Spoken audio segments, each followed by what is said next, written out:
જો આ રીતે સેવ બનાવશું તો ના ખારાની જરૂર પડશે, ના કોઈ પાપડ ખાર, ના ઈનો, ના સોડા, ના બેકિંગ પાવડર, કશું જ નહીં ઉમેરવું પડે. તો એના માટે આપણે અહીંયા એક વાટકી લેવાની છે માપ માટે. એની અંદર અડધી વાટકી તેલ અને અડધી વાટકી પાણી બંને મિક્સર જારમાં ઉમેરીશું અને સ્વાદ અનુસાર એમાં મીઠું ઉમેરીશું. તમે અહીંયા હિંગ પણ ઉમેરી શકો છો. હવે આને આપણે બ્લેન્ડ કરી લઈશું.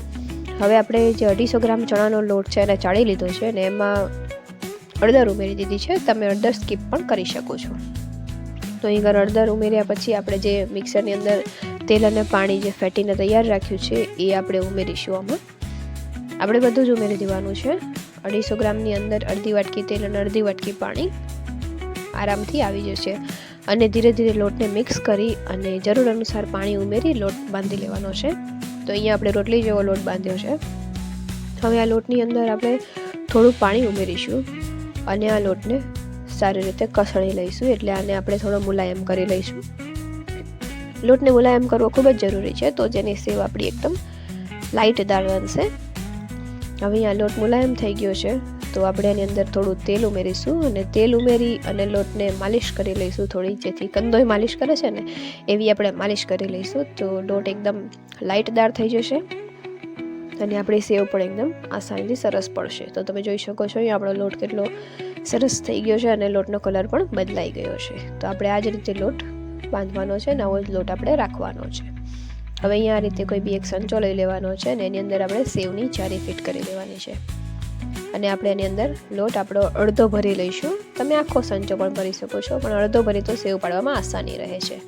હવે અહીંયા આપણું તેલ ગરમ થઈ ગયું છે, તો આની અંદર આપણે સેવ પાડી લઈશું.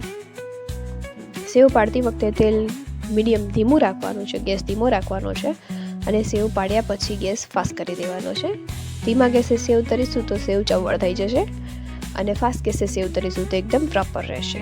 તો અહીંયા સેવ તરતા 1 મિનિટ જેવો સમય લાગે છે, એનાથી વધારે નથી લાગતો. તો અહીંયા બંને સાઈડ સેવને સારી રીતે આપણે તળી લેવાની છે. મીડિયમ કલરની સેવ તળવાની છે, બહુ હાર્ડ પણ નથી કરવાની.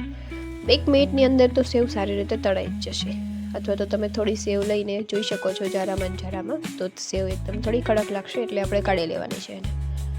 અહીંયા તમે જોઈ શકો છો આપણી સેવ કેટલી મસ્ત તળાઈ ગઈ છે. તો આ જ રીતે આપણે બીજી સેવને પણ પાડી લઈશું અને બીજી સેવને પણ આ જ રીતે આપણે તળી લેવાની છે. આ રીતે આપણે સેવ બનાવીએ છીએ તો સેવ એકદમ સારી બને છે, સેવ પોચી બને છે, કોઈ પણ ખારાની ઉપયોગની જરૂર નથી પડતી.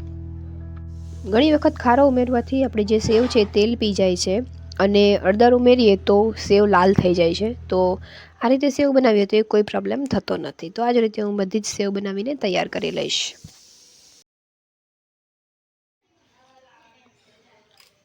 અહીંયા તમે જોઈ શકો છો આપણી સેવ એકદમ તૈયાર છે અને ક્રિસ્પી પણ છે અને પોચી પણ છે ખાવામાં. તો આપણે સેવ તૈયાર છે. આ રીતે એક વખત જરૂરથી ટ્રાય કરજો અને રેસીપી ગમે તો લાઇક, શેર એન્ડ સબસ્ક્રાઈબ જરૂરથી કરજો.